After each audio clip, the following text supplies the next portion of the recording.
እሺ ክብር ለኢየሱስ ሲሆን ማንም ካከበረው እግዚአብሔር እንዳከበረ ሰው ማንም ወደ ታች ሊያደርግ አይችልም። እንደ እግዚአብሔር ደግሞ ማንም ይረዳል።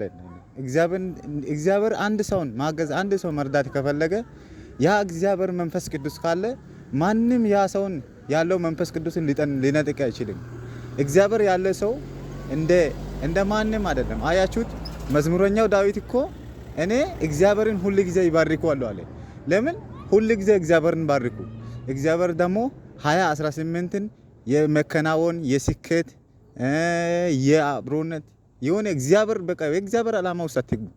እግዚአብሔር የሆነ ዓላማ ውስጥ ለማስገባት ከፈለገ እግዚአብሔር የሆነ ተራራ የመሰለው ነገር ሜዳማ ያደርጋል። እግዚአብሔር ደግሞ አያችሁት? እስኪ እኔን እዩት። እውነት እኔን አሁን እግዚአብሔር ባይረዳን እግዚአብሔር ባያገዘ ኑሮ እንደዚህ ሊረዳ አይችልም። የእግዚአብሔር እገዛ አለ፣ የእግዚአብሔር እርዳታ አለ።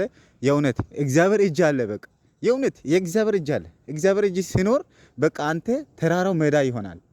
የተኛው ማለት ለአንተ ፊት ላይ የተቀመጠው ጉቶ ይነሳል። እግዚአብሔር ሲያከብረው እንደዚህ ነው።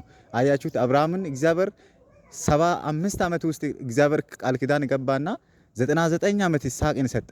ከዛ በኋላ ይስሐቅን ለኔ ሰዋልኝ አለ። አብርሃም ወደ ኋላ አልተጠተንም። እግዚአብሔር እንደተናገረው ይስሐቅን ይዞ ተራራው ይዞ ሄደ። ከዛ ሎሌዎችንም አህያውንም ጭኖ ተራራው ሲሄድ እግዚአብሔር ደግሞ አንተ ምንድነው የመሰዊያ በግ ወዴት ነው ሲል መሰዊያ በግ እግዚአብሔር ያዘጋጃል አለ። እግዚአብሔር ያዘጋጃል። በነገር ላይ እግዚአብሔር ያዘጋጃል። በሁኔታ ላይ እግዚአብሔር ያዘጋጃል። እንደ እግዚአብሔር ያለ ማንም የለም። ስለዚህ የእውነት 2018 የስኬት የመከናወን ዓመት ይሁንላችሁ። በጌታ በኢየሱስ ስም ሻሎም።